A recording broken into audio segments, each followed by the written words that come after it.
something I've noticed that's been missing from malls lately is bookstores. Even though I don't go to the mall that much, I'm kind of out of my mall rat days by about 20 years now. B. Dalton's and Walden Books were the staples of mall bookstores. I guess that's all they really were. There was occasionally like a B. Dalton's that had a software etc. built into it, like at the University Square Mall. At the very back of a B. Dalton's, there was a software etc. It was like partitioned off by like a curtain. You pull back the curtain and you're in a software etc. in the back of the bookstore. It's kind of weird. But for a few years in college, I worked at a Walden's. I worked at a standalone Walden's, not one in the mall. It was a pretty big one. Right down the street was a Borders, which is also now defunct. But it had been there so long, it kind of had its staple of customers. There were a lot of people that came in. We did a lot of traffic. And it was right around the time when I think the second or third Harry Potter book was coming out. So we were pretty busy all the way through. Until I got a different job in about mid-2000 and left. But there was a lot of weirdness that goes on in bookstores. You would get the specialty orders. And some of these specialty orders were erotic books. And part of the protocol for when a book comes in is you have to call the customer and you have to state the title. I'm not sure why the manager made us state the title, why we couldn't just say, Mr. Smith, the book that you special ordered is in. No, there would be like weird titles like Erotic Snake Pleasuring and 101 Ways to Get Off with an Umbrella. Shit like that. So that's the mildest of weird things that you would have to do with the Walden Books. And then you would get the pervos. The guys that would come in, you'd see them wander around by the magazine rack. And at this Walden Books, we had a huge magazine rack. It was an entire wall onto itself. And you would see them take a book that had a plastic cover over it. Usually those would be the Penthouse Forums or the Hustlers would be wrapped in plastic. You see them pick it up, and you see them just wander off. You know, if there were a lot of customers, we couldn't really keep track of them. There were usually about maybe 2 or 3 of us in the store. One of us would be in the back rooms getting all the new books ready to put on the shelves. One of us would be up at the register, and the other person would be going around straightening books and helping customers. So if it was a busy day, or a semi-busy day, you couldn't really keep track of where this person just went off to with this dirty magazine. On occasion, we would find the book later that night when we're cleaning up, and the book would have been used. I don't mean used as it was just opened through, perused, a few pages torn out. I mean it was soiled. It was stuck together, or it was wet. Yeah. Now, the worst thing is you would either find this in the young adult section or the romance section. Yes, the romance books with Fabio on the cover back then. Oh, God. And what's worse is, if you'd worked at a bookstore, you knew what would happen to these magazines come the end of the month. You would rip the front and back page off and you would throw it in the dumpster. So if these pervs would just wait until the 30th or the 1st of each month, they could get their fill of dirty magazines because there would be piles of them in the dumpster. Oh my God. It got so bad at one point where I requested gloves to pick these things up, just latex gloves. I'm like, I don't want to touch whatever this person was doing. And if the book is wet or if the book pages are stuck together, you know what they were doing. And the worst part of all is no one in the store, no customer would ever catch this person doing it.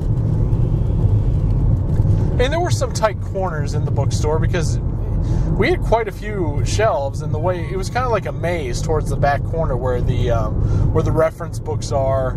Well, I think it was reference, humor, young adult, and romance were kind of in one corner, where we had several different shelves, and there were a couple tables and chairs spread in there by the windows.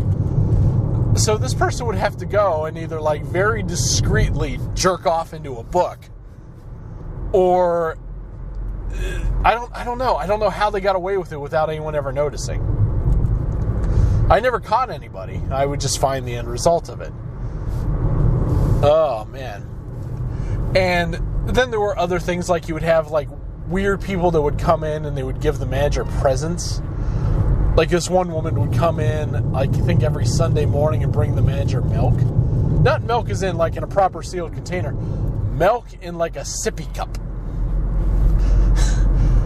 Just like every Sunday morning like clockwork, she'd come in, bring the manager some milk, the manager would say, thank you, and let the person buy whatever it is they wanted to buy and leave, and then discard the milk. I don't know. She would never tell me what the backstory was behind this person. And then there would be like the normal crazy people. There was a woman that would come in and usually buy like a lot of Dark Shadows books. I guess there was like a book series or a reference book series that was out for it at the time. And she would pay with her credit card, and her credit card still had like the sticker on it with the 1-800 number for activating it. And it was starting to peel off. And the way our registers were, it would start to grind away at the sticker and start to rip it off as the weeks went by. And I remember she yelled at me because the sticker was starting to peel. And I said, ma'am, I've got to take the sticker off or I can't run it through the machine. And she was like, no, you can't take it off or the card will stop working. Like, the magnetic strip's fine. This is just a sticker telling you what 800 number to call to activate it, which obviously you have because I've seen you in here buying garbage before. And then one night there was a mother and her young son, and it was just me and the manager who were closing the store. And the kid was, running around being impatient because the mother was taking her time buying some books. And earlier that day I had purchased this small wire magnetic figure. I don't remember what the name of the thing was. I remember he came in like a little round tin, like a mint tin. And so I had him sitting up on the register that I normally use. I had him holding a little sign about whatever the Walden Book program was, the membership program. I was using him to just be a talking point for, keeping my numbers up for whatever my quota was that month for getting membership signups. And the kid really liked it. He saw it, so I gave it to him and let him play with it. And he was running around with it. I was like, that's fine. The mother was like, are you sure you can keep it? I was like, yeah, I don't care. It was like $5. I mean, I don't care. And I remember the kid, when I was out stocking books, and I guess the manager was also out stocking some books, the kid got behind where the register was. And at our store, the registers were in the center of the store. They were in just a huge circle. You had to step up, and there was just a circle of like the computer for doing pre-orders or putting special orders in. And then there was like 3 or 4 cash registers. So he got up there, and the manager just quickly went, oh, you can't be back there. And I guess this somehow offended the mother. It didn't show at first, but she looked kind of pissed off at the manager, and they bought their books and they left. And I didn't think anything about it. Well, it was about 9:30 after the manager and I had already locked up the doors and we were stocking the rest of the books that we found scattered around and putting out the inventory that we needed for the next day, when we hear this banging on the north door. There was a south door and a north door to get into the standalone Waldens. And I go to the door, and there's this Indian gentleman, and he's like, I want to get in. I was like, sir, we've closed. I need to talk to the manager, the woman that yelled at my son. I was like, she didn't yell at your son.